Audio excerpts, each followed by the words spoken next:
हम इन क्वेश्चंस का एक एक करके इनका एक्सप्लेनेशन देखेंगे, लेकिन इससे पहले कि मैं इसका एक्सप्लेनेशन बताऊं, सबके जहन में ये आता हो रहा है कि कट क्या होगा इसका, ठीक है ना। तो वो भी हम आपको बताएंगे, इसका कट भी क्या हो सकता है अपने हिसाब से, अपने एनालिसिस के हिसाब से, और पेपर किस तरह आया था ये भी सबके जहन में आ रहा है कि पेपर किस तरह था, क्या इस डिफिकल्ट था या एवरेज था, अबव एवरेज था, बिलो एवरेज था। सबसे पहले मैं आपको पेपर के बारे में बताता हूँ। ये पेपर इजी नहीं था, ये इजी उसके लिए था जिसने पढ़ा होगा, जिसे ऐसे आया ना, इसमें क्वेश्चन 10-20 क्वेश्चन ऐसे थे जो सबको आते होंगे, बस वो उनको वही 10-20 क्वेश्चन लगते हैं, वो बोलते हैं इजी पेपर था। लेकिन ये उतना इजी भी नहीं था, ये इजी उसके लिए था जिसने पढ़ा होगा, जिसको हर किसी चीज की पता होगी, ठीक है ना। सबसे तो मेरे हिसाब से ये एवरेज से स्लाइटली अबव था, ये मेरे हिसाब, ये मेरी अपनी एनालिसिस, ये किसी को ये बिलो भी लगा होगा, किसी को अबव भी लगा होगा, लेकिन मैं अपनी एनालिसिस बता रहा हूँ कि ये मुझे एवरेज से स्लाइटली अबव लगा। ये जब इस स्लाइटली एवरेज से अबव था तो इसका मतलब ये पेपर उतना आसान नहीं था, ठीक है ना। ये आसान उसके लिए था जिसको सब कुछ पढ़ के होगा, तो वही वो कर सकता है। तो हो गया मेरी एनालिसिस पेपर के बारे में। अब कट क्या हो सकता है। अब कुछ बच्चे बोल रहे हैं 90 से होगा, कुछ बोल रहे हैं 85 से होगा, ऐसी बात नहीं है। इसमें पेपर में तकरीबन 4-5 क्वेश्चन वो भी थे जो हमारे सिलेबस में थे ही नहीं। जैसे वो डिजीज का था, वो तो लिंक है हमारे न्यूक्लिक एसिड से, लेकिन डिजीजेस तो उसमें थे ही नहीं। जो व्हीटस्टोन ब्रिज था वो भी आउट ऑफ सिलेबस था, वो भी तो उसमें था ही नहीं। तो इसी तरह से वो जो हमारा जिसमें कंपोजिशन निकालना था फ्लोरेसेंस को जब एक्स रे डिफ्रैक्शन के साथ मिलाएंगे, तो वो भी हमारे सिलेबस में कहीं पर दिया ही नहीं था। इसमें कुछ 5-8 क्वेश्चंस ऐसे थे जो किसी को आए ही नहीं होंगे, क्योंकि वो सिलेबस में मैच ही नहीं थे कहीं पर। अब किसी को पता होगा बाई चांस तो वो 1-2 को आएगा, इसका मतलब ये नहीं कि सबको आए होंगे। तो सबसे पहले अगर हम 100 से मैं अपने 100 से अगर हम पहले वो 8 क्वेश्चंस निकालते हैं, तो वहां पर हमारे बचे 92 क्वेश्चंस। तो अगर कोई एक्स्ट्रा ऑर्डिनरी भी होगा, अगर 92, ठीक है ना, जो 92 क्वेश्चंस में हम 10 निकालते हैं, इसको हम एरर मान के चलते हैं, किसी को 5 गलत हो गई, 6 गलत हो गई, 10, हम इसको 10 क्वेश्चन सबट्रैक्ट करते हैं, तो वहां पर जब हम 90, तो वहां पर बच गया हमारा 82 क्वेश्चंस। तो मेरे हिसाब से तो 82, 85 तो टॉपर को ही मिल जाएंगे। अब कट कहां तक होगा, तो इसका कट चूंकि हमारी सीट्स जो हैं वो तो 21 सीट्स हैं, तो उसमें 1:3 रेशो लेना है, 1:3 रेशो से तो वहां पर हमारे 63 शॉर्ट लिस्ट करने हैं। तो इसका कट ज्यादा डाउन नहीं होगा, ये 5-6 पॉइंट्स में इसका कट मेरे हिसाब से होगा। तो जो मैं एक्सपेक्ट करा इसका जो कट लगेगा वो लगेगा 75 से 80 तक, 75 से 80 के बीच में इसका कट बन जाएगा। अब जिन्होंने 75 स्कोर किया होगा तो उनका भी थोड़ा चांस बढ़ रहा है, लेकिन जिन्होंने 80 किया है तो वो तो मानो अपने आप को वो सेफ जोन में ही, वो तो शॉर्ट लिस्ट इंटरव्यू के लिए हो जाएंगे। 80 से ऊपर जिनका होगा तो उनका तो 80 वो तो शॉर्ट लिस्ट में हो जाएंगे। 75 वाला तो इसको मानो आप ये तो डेंजर जोन में ही है। 75 से 80 के दरमियान इसका मेरे हिसाब से कट हो सकता है। तो अब क्वेश्चन को एक एक करके हम एक्सप्लेन करते हैं। जो हमारा क्वेश्चन नंबर 1 है, इसका करेक्ट ऑप्शन है बी वाला। क्यों होता है बी वाला, हमें पता है जो हमारे पास डैनियल सेल होती हैं उसमें एक एनोड होता है और एक कैथोड होता है। इसमें हमारा जिंक इलेक्ट्रोड होता है और इसमें एक कॉपर इलेक्ट्रोड होता है। तो कि जब हम इसको कनेक्ट करते हैं, यहाँ पर एक वोल्टमीटर रखते हैं, उसके बाद क्या होता है कि यहाँ से इस इलेक्ट्रोड से जिंक आयन्स बाहर निकल जाते हैं सॉल्यूशन में एज Zn 2 पॉजिटिव आयन्स। तो with the passage of time हमारे जिंक इलेक्ट्रोड का मास डिक्रीज होता है, तो इसीलिए यहाँ पर इसका करेक्ट आंसर डी था। दूसरा हमारा नेक्स्ट इक्वेशन, ये तो हम गैल्वानिक सेल के लिए भी इस्तेमाल करते हैं, कंसंट्रेशन सेल के लिए भी इस्तेमाल करते हैं, बोथ गैल्वानिक और कंसंट्रेशन सेल के लिए इस्तेमाल होती है और इलेक्ट्रोलाइटिक सेल के लिए भी इस्तेमाल होती है, ठीक है ना। तो इसका करेक्ट ऑप्शन था हमारा सी ऑप्शन, ठीक है ना। The standard electrode potential of half cell is determined by, तो हमें पता है जब हमें किसी इलेक्ट्रोड का इलेक्ट्रोड पोटेंशियल मेजर करना होगा तो हम क्या करते हैं, हम एक साइड से वो इलेक्ट्रोड रखते हैं, हाफ सेल रखते हैं, और दूसरे साइड से हम SHE रखते हैं, SHE रखते हैं, स्टैंडर्ड हाइड्रोजन इलेक्ट्रोड। फिर उसको इसके साथ कनेक्ट करते हैं, बीच में वोल्टमीटर होता है, वो उसकी मेजर करता है इलेक्ट्रोड पोटेंशियल कितना होगा, तो वो हम कैसे करते हैं, इसका ऑप्शन ये होगा। ये वाला जो व्हीटस्टोन ब्रिज का जो क्वेश्चन था ये तो थोड़ा आउट ऑफ सिलेबस था, मैंने तो पूरे सिलेबस में ऐसा कोई टॉपिक देखा ही नहीं जहां पर व्हीटस्टोन ब्रिज पे क्वेश्चन हो, तो मेरे हिसाब से ये तो आउट ऑफ सिलेबस वाला क्वेश्चन है। अब जो हमारी इलेक्ट्रोलाइटिक सेल है जिसमें हमारा जो इलेक्ट्रोलाइट इस्तेमाल होता है वो सल्फ्यूरिक एसिड ही होता है। अब ये जो था यूनिट्स ऑफ मोलर एब्जॉर्प्टिविटी, हमें पता है जो एब्जॉर्बर्स होती हैं वो होती हैं ECl। E का मतलब मोलर एब्जॉर्प्टिविटी, C का मतलब कंसंट्रेशन, L का मतलब लेंथ। मैंने तो ये क्वेश्चन गलत किया, मैंने तो इसका ऑप्शन डी दे दिया उस वक्त, लेकिन जब मैंने ओवल कंप्लीट किया तब मुझे याद आया कि इसको इस फॉर्मूला से यूनिट निकालने हैं। तो वो हमारा आया molar absorptivity is equal to A, absorbance का वहां रख लीजिए, कंसंट्रेशन होती है मोल डिवाइडेड बाय लीटर, ठीक है ना, मोल पर लीटर, और इसका आ जाएगा सेंटीमीटर -1 किसका, लेंथ का, ठीक है ना। अब क्या हो जाएगा, मोल जाएगा ऊपर, ये बन जाएगा इसका हमारा, इस तरह से आ जाएगा इसका, ये बन जाएगा मोल -1। अब लीटर जब यहाँ आ जाएगा ये बन जाएगा लीटर -1, जब यहाँ आ जाएगा तो बन जाएगा लीटर +1, तो ये बन गया हमारा लीटर +1, और सेंटीमीटर को ऊपर लेके आओ -1, तो यहाँ पर इसका है सेंटीमीटर, ये सेंटीमीटर, तो यहाँ पर बन जाएगा सेंटीमीटर -1, ठीक है ना। तो वो यूनिट्स हमारे कौन से हैं, ये वाले हैं, तो ये हमारे इसके यूनिट्स का करेक्ट आंसर भी है। ये rotational spectroscopy the bond length is determined, इसका तो पता था, मोमेंट ऑफ इनर्शिया, ये तो पूरा वाइब्रेशनल के साथ लिंक था, ये तो यूवी के साथ लिंक था, तो ये तो एनएमआर के साथ लिंक था, तो इसका एक ही आंसर था, मोमेंट ऑफ इनर्शिया। ये भी हम सबका पता होता है, जो लीनियर मॉलिक्यूल्स होता है उनका निकालते हैं 2n-5 से, और जो नॉन लीनियर होता है उनका निकालते हैं 2n-6 का, इससे ये वाला था। इसके बाद जो डिजेनरेट वाइब्रेशनल मोड्स, तो अगर हमारे पास दो वाइब्रेशनल मोड्स डिजेनरेट हो एक ही एनर्जी के दो वाइब्रेशनल मोड्स कैसे निकलेंगे, जब वो एक ही फ्रीक्वेंसी पे एब्जॉर्ब करेंगे, तो इसका करेक्ट ऑप्शन ये था। और जो हमारा फिंगरप्रिंट रीजन होता है वो यहाँ से यहाँ तक होता है, इज यूजफुल बिकॉज वो हमें क्या पता, इसका नाम है फिंगरप्रिंट हर किसी का यूनिक होता है, तो यहाँ पर इसका डी ऑप्शन था, it provides the unique pattern for molecular identification. Huckel's aromaticity का सबको पता है, ये इसका है 4m+2π इलेक्ट्रॉन्स होते हैं। इसके बाद है तो bond order in molecular orbit theory is calculated by, यहाँ पर हमें पता है इस तरह लिखा जाता है किताबों पे, list 1/2 number of bonding electrons minus number of anti bonding electron, इस तरह से होता है। तो वो वाला ये है number of bonding minus number of anti bonding divide by 2 यहाँ पर है, तो इसका करेक्ट ऑप्शन ये वाला था। Wave function can be physically accept, it must be, ये तो पता होता है, सिंगल वैल्यूड होना चाहिए, कंटिन्यूअस होना चाहिए, ठीक है ना, तो इसका ये ऑप्शन हमारा करेक्ट है। अब 14th क्वेश्चन है, the eigen values of operator in quantum mechanics represents, तो वो हमें पता है, देखिए प्रोबेबिलिटी ऑफ एम्पलीट्यूड तो ये तो हो ही नहीं सकता, नॉर्मलाइजेशन कांस्टेंट तो आइगन वैल्यू से निकालते नहीं है, सेप्टल कोऑर्डिनेट्स भी से निकालते हैं, तो वहां पर बचा क्या, तो वहां पर बचा हमारा यही एक ऑप्शन था। एनर्जी ये तो हम 12th में भी पढ़ते हैं, एनर्जी किसे En -13.6, यहाँ पर असल में होता है Z² डिवाइड बाय n², चूंकि हाइड्रोजन के लिए Z² तो 1 के बराबर है, जो तो यहाँ पर था ही नहीं, तो इसका करेक्ट ऑप्शन ये वाला था। तो order of reaction can be determined by, तो इसको हम वो इस तरह से निकालते हैं, ये मेथड है हमारे पास, इसको बोलते हैं वॉन हॉब्स मेथड से हम कंसंट्रेशन चेंज करते, तो वहां पर रिएक्टेंट्स की वहां पर हम ऑर्डर ऑफ निकालते हैं। ये तो हमें एमएससी में प्रैक्टिकल्स में करवाया जाता है, ये वाला ऑर्डर निकालना विद कंसंट्रेशन से, तो इसी तरह हमें ये क्वेश्चन याद था। Competitive inhibition, question number 70, competitive inhibition में द ऑपरेटर माइकलमैडोज कांस्टेंट, इसका तो मुझे आंसर पता ही नहीं था, तो मैंने किया नहीं। द की डिफरेंस में फ्लोरेसेंस फास्फोरेसेंस, इसका ये ऑप्शन है, क्योंकि हमें पता है फ्लोरेसेंस कट हो जाती है जो ही आउट लाइट का सोर्स ऑफ करते हैं, लेकिन फास्फोरेसेंस कुछ टाइम के बाद परसिस्ट होता है, वो रहता है, तो इसका यही करेक्ट ऑप्शन था कि फास्फोरेसेंस रहता है जब एक्साइटेशन, जब लाइट को क्या किया जाता है, ऑफ किया जाता है, तो इसका यही था। ये तो इसका कोई था ही नहीं, फास्फोरेसेंस का ट्रिपलेट स्टेट, ये तो होता है सिंगलेट स्टेट में, फास्फोरेसेंस सीजेस इमीडिएटली आफ्टर एक्साइटेशन, वो तो होता नहीं, वो रहता है, ये भी इसका था ही नहीं। Phosphorescence has a longer life time, phosphorescence का होता है 10 पावर -1 सेकंड होता है, ठीक है ना, तो ये भी इसका था ही नहीं, तो इसका अप्रोप्रिएट हीट होता था। तो फोटो डिकम्पोजिशन ऑफ HI, वो तो है, देखिए ये बायोमॉलिक्यूलर रिएक्शन भी है, ये चेन रिएक्शन भी है, इसमें कंफ्यूजन, क्योंकि हमें पता है ट्वाइस HI जो ब्रेक होता है वो होता है H2 + I2 में, ये तो है बायोमॉलिक्यूलर रिएक्शन, मगर है ना चेन रिएक्शन, जब फोटो डिकम्पोजिशन रिएक्शन होती है इसकी, तो ये चेन रिएक्शन होता है, तो मैंने तो खुद इसका बायोमॉलिक्यूलर वहां पर ऑप्शन कर दिया, तो लेकिन इसका करेक्ट ऑप्शन चेन उन्होंने दिया है, तो करेक्ट ही दिया है। अब क्वांटम यील्ड होता है, जो आइंस्टाइन्स हमारा सेकंड लॉ है, उसके मुताबिक एक मॉलिक्यूल एक फोटोन एब्जॉर्ब करना चाहिए, तो वहां पर फाई क्या आना चाहिए, 1:1 आना चाहिए, मगर क्या होता है फाई के भी ज्यादा भी होता है, क्योंकि वहां पर जो हमारा फोटोन एब्जॉर्ब होता है रिएक्टेंट से, तो वो चेन रिएक्शन में चला जाता है, तो इसका करेक्ट ऑप्शन यही था। The temperature eight which real gas behaves ideal gas, ये इसी को हम कहते हैं बायोस टेंपरेचर, कहते हैं क्रिटिकल टेंपरेचर, वो होता है जहां पर हम लिक्विड्स को लिक्विफाई करते हैं, उस टेंपरेचर पर लिक्विड को लिक्विफाई करते हैं। इन्वर्शन टेंपरेचर वो होता है जहां पर हमारे गैसेस हीटिंग और कूलिंग दिखाते हैं, ठीक है ना, और एब्सोल्यूट जीरो तो ये तो था ही नहीं, इसका तो कोई रिलेशन इसके साथ है ही नहीं, तो वहां पर बायोस टेंपरेचर का करेक्ट ऑप्शन था।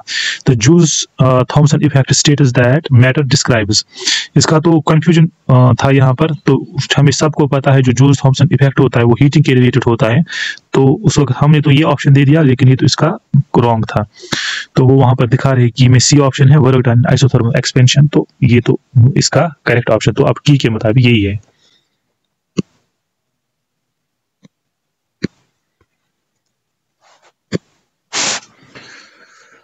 ये तो जो which technique combines X ray diffraction fluorescence to study the material composition, ये तो मैंने पूरे सिलेबस में इससे वाला क्वेश्चन देखा नहीं है, तो ये मैंने ऐसे ही छोड़ दिया, तो इसका तो हमें आंसर भी पता नहीं है।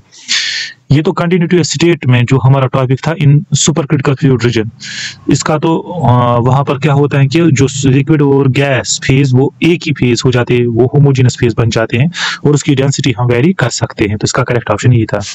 ये भी 12th का है हमारा, ये वाला 25 हमें पता है, इसको कहते हैं mirrors equation, Cp minus CV is equal to R। अब इसने क्या किया, यहाँ पर Cv को यहाँ लेके आया, माइनस CV को यहाँ लाया, ये बना है Cp is equal to R plus CV बना है, तो वो तो हमारा ए ऑप्शन है, ठीक है ना। तो अब ये बाकी को अरेंज करके ये तो हो ही नहीं सकता।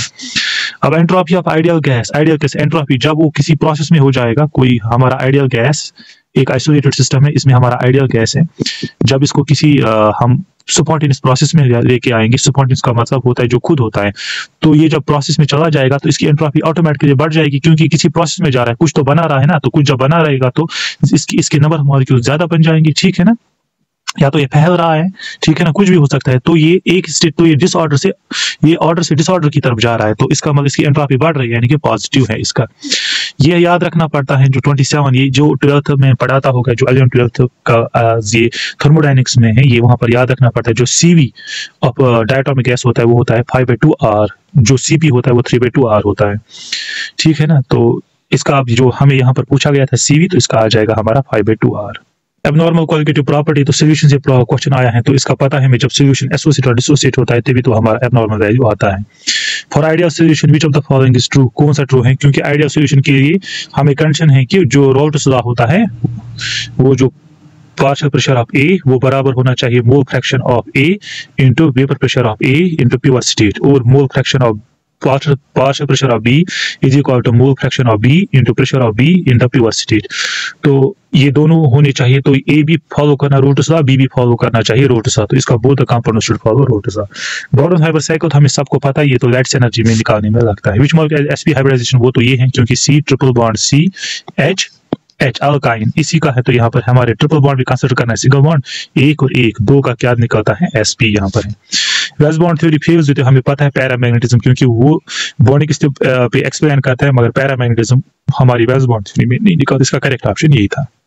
अब यहाँ पर इंट्रामॉलिक्यूलर हाइड्रोजन बॉन्डिंग किस मॉलिक्यूल में होगी, देखो HF तो इंटर करेगा, वाटर भी इंटर करेगा, NH3 भी इंटर करेगा, तो ऑर्थो नाइट्रोफिनॉल, तो इसका स्ट्रक्चर ये है, ऑर्थो नाइट्रोफिनॉल ये वाला है हमारा ऑर्थो नाइट्रोफिनॉल, ये यहाँ पर है NO2, तो ये वाला हाइड्रोजन यहाँ पर इसके साथ क्या करेगा, हाइड्रोजन बॉन्डिंग करेगा, तो ये इसका करेक्ट ऑप्शन था, सी ही था। जो जियोमेट्री ऑफ XeF4 है, XeF4 X जेनॉन, इसके हमारे पास 8 वैसे इलेक्ट्रॉन से 1 2 3 4 5 6 7 8, इसके तो 4 हैं, फ्लोरीन है, तो इसका एक फ्लोरीन आ गया, एक फ्लोरीन आ गया यहाँ से, एक फ्लोरीन यहाँ से आ गया, एक फ्लोरीन यहाँ से आ गया, तो कितने फ्लोरीन हैं 1 2 3 4 और एक लोन पेयर 5 6, तो ये बन गया ऑक्टाहेड्रल शेप का। ऑक्टाहेड्रल शेप में हमारा जेनॉन रहेगा बीच में, एक फ्लोरीन यहाँ से, एक फ्लोरीन यहाँ से, एक फ्लोरीन आ जाएगा यहाँ से, एक फ्लोरीन यहाँ से, और एक लोन पेयर ऊपर से और एक लोन पेयर नीचे से। क्योंकि हमें पता है लोन पेयर शेप में इस्तेमाल नहीं होते हैं, तो ये क्या बन गया हमारा स्क्वायर प्लानर शेप, तो इसका करेक्ट ऑप्शन होगा ये। अब इसका ऑक्सीजन स्टेट निकालना है, जेनॉन का निकालना है, वो हो गया X। अब इसके बाद ऑक्सीजन का प्लस, ऑक्सीजन का होता है -2, ये कितने हमारे पास हैं 6 हैं, इज इक्वल टू -4, तो ये हमारा बन गया X 6 - 12 इज इक्वल टू -4, तो +12 यहाँ से आ जाए, ये बन जाएगा X इज इक्वल टू -4 + 12, तो X हमारा निकल के आया +8, ठीक है ना, +8, तो इसका करेक्ट ऑप्शन डी ही था, ठीक है ना। ये वाला क्वेश्चन तो हमें पता नहीं इसका क्या है। अब जो 37 क्वेश्चन है, इसका थोड़ा कंफ्यूजन था, लेकिन क्वेश्चन करेक्ट था। इसका ये है Cl है, इसके वैलेंस शेल में कितने इलेक्ट्रॉन्स हैं, 7 होते हैं, 1 2 3 4 5 6 7, ठीक है ना। अब 7 इसमें हमारे 3 फ्लोरीन है, 1 फ्लोरीन 2 फ्लोरीन और यहाँ पर 3 फ्लोरीन, तो क्या बन गई, एक इलेक्ट्रॉन पेयर और ये एक इलेक्ट्रॉन पेयर, क्या बन गई हाइब्रिडाइजेशन sp2 3d, यानी कि 1 2 3 4 5 का होता है, 5 का होता है sp3d। जब sp3d होता है तो उसकी शेप क्या होती है, इस तरह होगा, क्लोरीन तो ट्राइगोनल बाइपिरामिडल एक लोन पेयर यहाँ से होता है, क्योंकि लोन पेयर हमेशा क्या रहते हैं, इक्वेटोरियल ही रहते हैं। एक फ्लोरीन यहाँ से होगा, एक फ्लोरीन यहाँ से होगा और एक फ्लोरीन यहाँ से होगा, ठीक है ना। अब इसमें कंफ्यूजन भी था क्योंकि इसमें बॉन्ड एंगल्स दो तरह के थे। कुछ बच्चे यहाँ से इस तरह सोचते होंगे कि बॉन्ड एंगल 180 होगा, यहाँ इनके दरमियान जो बॉन्ड एंगल अगर यहाँ पर बॉन्ड होता तो वो होता है 120, वो भी दिया हुआ था। इस शेप को कहते हैं डिस्टॉर्टेड टेट्राहेड्रॉन, इसको हम क्या कहते हैं, सॉरी इसको टी शेप भी कहते हैं। लेकिन इसका यहाँ पर अगर इसके साथ एंगल देखा जाए वो 90 है, इसका इसके साथ एंगल देखा जाए वो भी 90 है, तो इसने यही वाला एंगल कंसिडर किया है, इसीलिए इसका करेक्ट ऑप्शन यहाँ पर 90 दिया है, ठीक है ना। अदरवाइज अगर इसका करेक्ट ऑप्शन देखेंगे तो इसका 180 भी आ सकता है, ठीक है ना। और जो लोन पेयर्स होते हैं ना, इनमें रिपल्शन होती है, रिपल्शन की वजह से ये बॉन्ड पेयर्स क्या होते हैं, ये थोड़े नजदीक नजदीक चले जाते हैं। इनमें अब एग्जैक्ट 90 भी नहीं होता है, इसमें 87 ही एक्चुअली होता है, क्योंकि रिपल्शन की वजह से ये बॉन्ड्स क्या आते हैं, नजदीक आते हैं इनकी वजह से। तो फिर 87 को कंसिडर किया जाता है 90 अप्रोक्सीमेटली, तो इसलिए इसका ऑप्शन यही था। अब ज्योमेट्री ऑफ I3 नेगेटिव, अब I जो हमारा है इसमें 7 इलेक्ट्रॉन्स होते हैं, नेगेटिव हैं तो एक इलेक्ट्रॉन इसने गेन किया, तो आ गए 8, 1 2 3 4 5 6 7 8। अब 8 में हमारे 2 आयोडीन है, एक आयोडीन आ जाएगा यहाँ से, एक आयोडीन आया यहाँ से, ठीक है ना। अब क्या बन गया हाइब्रिडाइजेशन, देखो एक इलेक्ट्रॉन पेयर, एक इलेक्ट्रॉन पेयर और एक इलेक्ट्रॉन, 3 इलेक्ट्रॉन, तो हाइब्रिडाइजेशन क्या बन गई, sp1 2 3 4 5, यही dsp2। तो लोन पेयर रहेंगे, इक्वेटोरियल I रहेगा यहाँ पर बीच में, एक लोन पेयर यहाँ से, एक लोन पेयर यहाँ से, एक लोन पेयर यहाँ से, ये बन गए ट्राइगोनल प्लानर में आ गए 3 लोन पेयर्स, और एक I ऊपर से रहेगा और एक I नीचे से रहेगा, ठीक है ना। तो ये तो लोन पेयर शेप में कंसिडर किए नहीं जाते, तो शेप क्या बन गई हमारी, लीनियर, तो इसका करेक्ट आंसर था ये। अब जो हमारा कैटालिटिक एक्टिव ट्रांजिशन मेटल्स की जो होती है वो वेरिएबल ऑक्सीजन स्टेट की वजह से होती है। जो हमें पता है कि हायर ऑक्सीडेशन स्टेट्स जो होती हैं वो एसिडिक होती है, चाहे जितने ऑक्सीजन अटैच होते हैं किसी कंपाउंड के साथ, जितने ऑक्सीजन अटैच होते हैं उतना एसिडिक होता है, जितनी हायर ऑक्सीडेशन स्टेट होती है उतना एसिडिक ही होते हैं। ज्योमेट्री ऑफ NiCN5, इसमें कुछ करना ही नहीं था। 5 जब आता है, 5 का क्या होता है, trigonal bipyramidal, DSP2 hybridisation, DSP2 की क्या होती है, ट्राइगोनल बाइपिरामिडल। फॉरबिडन ट्रांजिशन कौन सा है, जब डेल्टा S प्लस नहीं 0 के बराबर होगा, delta S is equal to 0, ये तो हुआ allowed transition. Delta L plus minus 1, ये तो हुआ अलाउड ट्रांजिशन। तो ये delta L is equal to 0, तो ये भी था फॉरबिडन ट्रांजिशन, तो इसका करेक्ट ऑप्शन ये था। ये तो था अलाउड ट्रांजिशन, ये भी नहीं था, ये क्या था, ये भी था अलाउड ट्रांजिशन, ये भी नहीं था। डेल्टा M तो इसमें होता ही नहीं है, M भी नहीं इसमें होता है, तो इसका करेक्ट ऑप्शन यही था। अब हमारा यहाँ पर green colour of NiH2O arise कैसे होता है।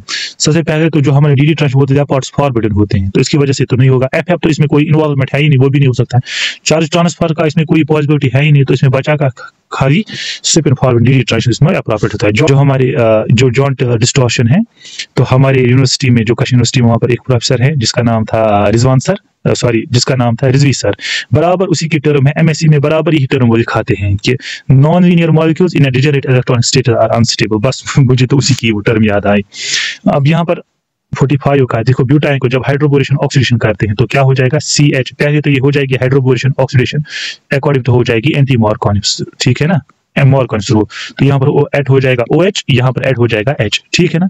उसके बाद जो ट्रिपल बॉन्ड है फिर से हो जाएगी हाइड्रोबोरेशन ऑक्सीडेशन, फिर से एक बार हो जाएगी, तो ये फिर से बन जाएगा इस तरह से H OH, एक OH पहले ऐड हो गया था, दूसरा OH फिर बाद में हो गया H, और यहाँ पर C, यहाँ पर 2 H ऐड हो जाएंगे, और यहाँ पर हमारा R है ही। इसके बाद क्या हो जाएगा, हमें पता है जो डाइऑल्स होते हैं ना,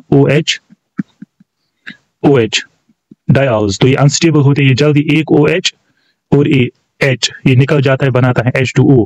तो यहाँ पर जो नेगेटिव आया ये डबल बॉन्ड यहाँ पर बनाएगा डबल बॉन्ड O, तो आपका निकलता है C डबल बॉन्ड OH।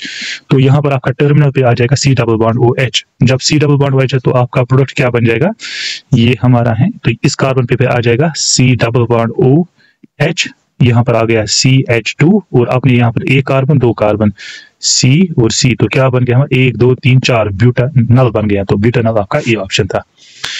तो which reaction is used to prepare the terminal alkynes from vicinal dihalides? इस रिएक्शन का नाम भी है, मुझे इस वक्त याद ही नहीं इस रिएक्शन का नाम क्या है। तो आपके पास विसिनल डाइहाइड्रेट्स इस तरह हो गया X और X। तो इसमें क्या करते हैं, 2 हेलोजन हम निकालते हैं, पहले एक हेलोजन निकालते हैं तो एक डबल बॉन्ड आता है, फिर दूसरा हेलोजन निकालते हैं फिर दूसरा पाई बॉन्ड आ जाता है। तो ये इसका करेक्ट ऑप्शन था यहाँ पर डबल डिहाइड्रो हेलोजनेशन से, ठीक है। अब यहाँ पर 47 क्वेश्चन है, जो CC bond length in alkenes is shorter than CC single bond, because sp2 hybridisation increase bond length, वो तो डिक्रीज करती है, तो ये भी गलत ही है इसका। सिग्मा बॉन्ड इज वीकर, ये भी गलत ही है। Alkene carbon are smaller, atoms तो बराबर एक ही साइज के होते, तो बचा कौन सा हमारा? बी ऑप्शन ही बचा। Which polymerization reaction involves the insertion of monomers, वो तो हमें पता है जिंगलर नाथ पॉलीमराइजेशन रिएक्शन होती है, वो फ्री रेडिकल तो होती नहीं। The property of arene is affected by stability, ये तो हमने पढ़ा है कि ये यहाँ पर ये इसमें क्या इसको बोलते हैं, ऑर्गोनोमेटालिक, हाँ 49, ये तो 49 क्वेश्चन का। Which property of arenes is affected by stability of metal complex is most, arenes में हमने पढ़ा है ये, ऑर्गोनोमेटालिक केमिस्ट्री में हमने पढ़ा है कि उसमें जो रिंग्स पे इलेक्ट्रॉन डेंसिटी बढ़ जाती है, जिसकी वजह से वो मोर इलेक्ट्रोफिलिक हो जाते हैं। डिग्री ऑफ सब्स्टिट्यूशन, इसमें कंफ्यूजन था, डिग्री का मतलब बहुत ज्यादा सब्स्टिट्यूशन तो उतनी हो जाएगी, लेकिन रेट ऑफ सब्स्टिट्यूशन बढ़ जाएगा, डिग्री तो नहीं बढ़ेगी ना, डिग्री उतनी ही रहेगी, तो इसका करेक्ट ऑप्शन था सी। डिप्रोटोनेशन ऑफ साइक्लोपेंटाडाइनल अराइजेस, ये रुका है स्ट्रॉन्ग बेस, बिकॉज तो the resulting C5H5 negative anti aromatic, तो एरोमेटिक बन जाता है, तो इसका हो ही नहीं सकता। C5H5 इज अनस्टेबल, तो स्टेबल है एरोमेटिक में, ये भी इसका हो ही नहीं सकता। अब C5H5 इज स्टैटिकली हिंडर्ड, इसमें कंफ्यूजन था, वहां पर इसमें बच्चों को कंफ्यूजन हो सकता है इन दोनों में से।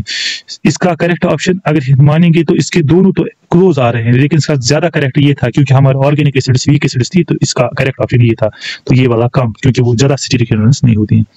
तो linear form of glucose convert cyclic structure via, वो कैसे होता है? जब एक ही मॉलिक्यूल में क्या होता है? इंटरमॉलिक्यूलर हेमिस्टल फॉर्मेशन होती है। ग्लाइकोसिडिक बॉन्ड किसमें होता है? दो ग्लूकोज मॉलिक्यूल के, ये तो हो नहीं सकता। ऑक्सीडेशन एट C1, वहां पर कहाँ ऑक्सीडेशन होती है? वहां पर तो ओ कार्बन बनता है, रिडक्शन होती है, ये तो हो ही नहीं सकता। एसिडिफिकेशन तो वहां पर होती नहीं है, तो इसका करेक्ट ऑप्शन सी ही था। अब क्वेश्चन नंबर 52 है, इसमें है the reducing end of polysaccharides has free anomeric carbon. देखो फ्री एनोमेरिक कार्बन पे OH होता है, तो इसमें थोड़ा कंफ्यूजन उधर हो गया, लेकिन ग्लाइकोसाइडिक बॉन्ड जो होता है वो तो होता नहीं है, ये तो इसमें है ही नहीं। नो हाइड्रोक्साइल ग्रुप इस पे तो होता है, तो ये भी इसका नहीं हो सकता है। कीटो शुगर, ये भी कोई अप्रोप्रिएट ऑप्शन है नहीं, तो इसका जो अब ऑप्शन थोड़ा जो मैच हो रहा है वो तो ए ऑप्शन ही हो रहा है। Which amino acid is critical for disulfide bond formation, जिसमें सल्फर होगा, जिस अमीनो एसिड में सल्फर होगा वही तो लगेगा ना सल्फाइड बॉन्ड फॉर्मेशन में, तो वो हमारा होता है सिस्टीन और मिथ्योनिन, तो इसमें तो हमारा बी ऑप्शन ही करेक्ट है।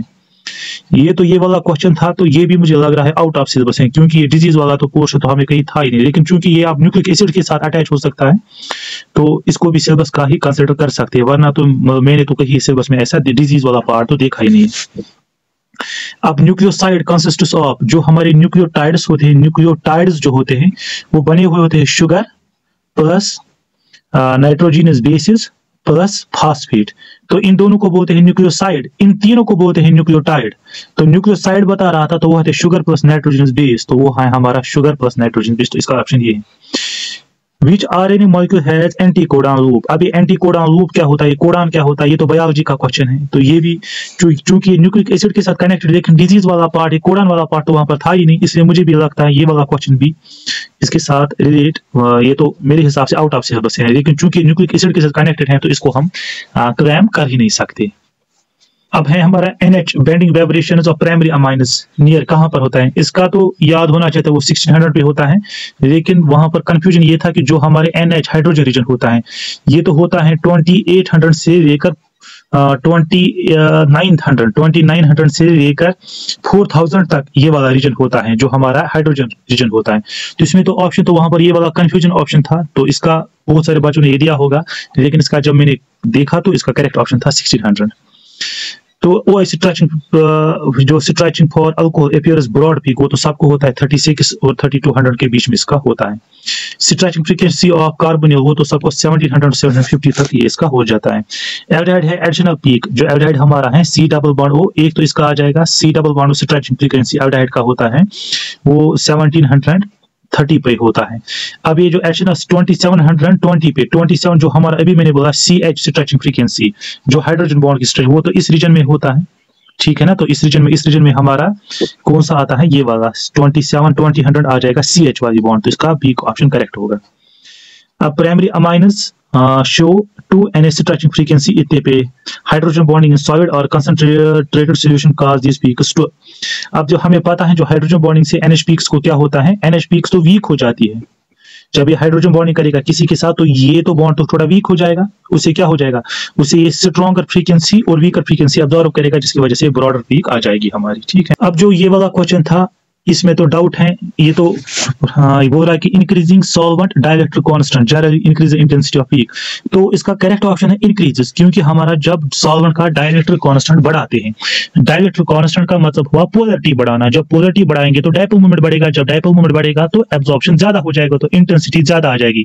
तो इसका करेक्ट ऑप्शन है इंक्रीज है, ए ऑप्शन। मगर की में इसका आंसर दिया है सी वाला, तो इसका चैलेंज हो सकता है, इस क्वेश्चन का चैलेंज कर सकते हैं। मैंने कुछ एक्सपर्ट्स के साथ भी बात की तो उन्होंने भी बोला कि इसका करेक्ट ऑप्शन ए हो सकता है, सी इसका करेक्ट ऑप्शन नहीं हो सकता है। लेकिन की में सी में दिखाया गया तो फिलहाल हम उसी का मानते हैं, इसका करेक्ट ऑप्शन सी में है। की में हमारा दिया है सी ऑप्शन, मगर इसका एक्चुअल आंसर है ए।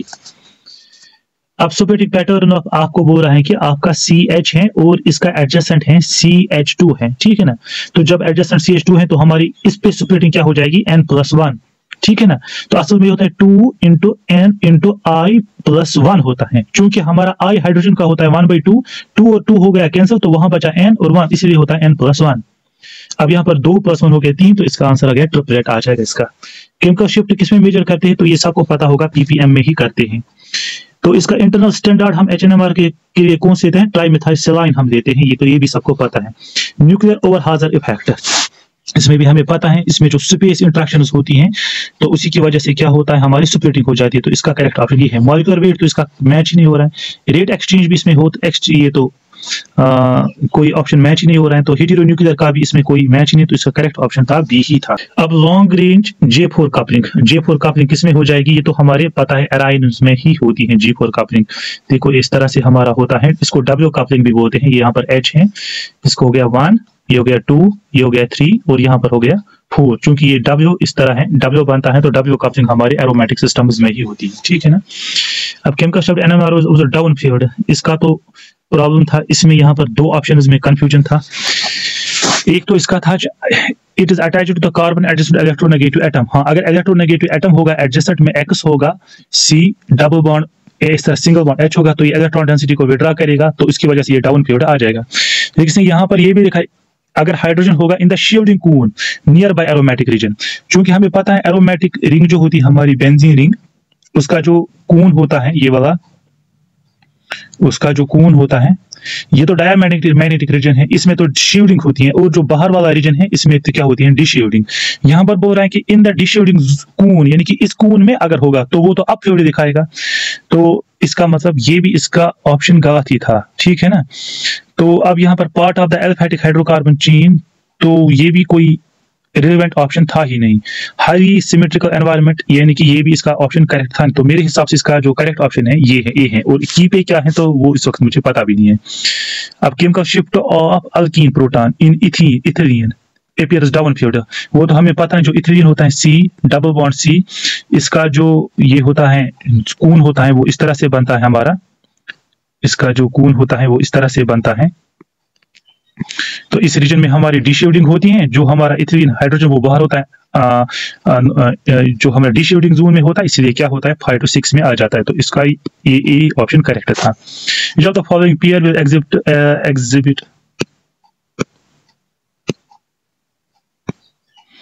अब यहाँ पर है which of the following proton pair will exhibit large coupling constant, J किसमें होगा, इसमें तो होगा जिम्नल कपलिंग, विस्नल है, तो इसका भी मुझे आंसर पता नहीं है। की का पे क्या है वो भी मुझे पता नहीं है। 71 जो हमारा है ये बोल रहा है कि वही जो अभी हमने क्वेश्चन H CH2 CH3 बोल रहे हैं कि इस प्रोटॉन की कपलिंग, इस प्रोटॉन का स्प्लिटिंग किस तरह होगा, तो इसको क्या कौन सा स्प्लिटिंग हो जाएगा इन दोनों की वजह से, तो इसका आ जाएगा करेक्ट ऑप्शन ट्रिपलेट आ जाएगा। अगर CH2 फर्दर होगा तो स्प्लिट बाय CH3 तो ट्रिपलेट आ जाएगा, अगर इसकी वजह से तो वो एक दूसरे को डुप्लेट हो जाएगा, ठीक है ना। अब यहाँ पर 72 है हमारा डील्स रिएक्शन क्या होती है, वो तो हमें पता है, क्योंकि हमारी जो डाइइन होती है इस तरह से, इसका जो होमो होता है प्लस प्लस माइनस माइनस, इसका माइनस है, और जो हमारी अल्कीन है इसका है अल्कीन है, इसका होमो है प्लस प्लस, मगर इसका ल्यूमो है प्लस और इस तरह है प्लस और माइनस है। तो यहाँ पर इसका माइनस, इसका माइनस, इसका प्लस है, तो ये थर्मली अलाउड है, थर्मली अलाउड, तो यहाँ पर ये वाला एक ही ऑप्शन था, तो इसका यही है।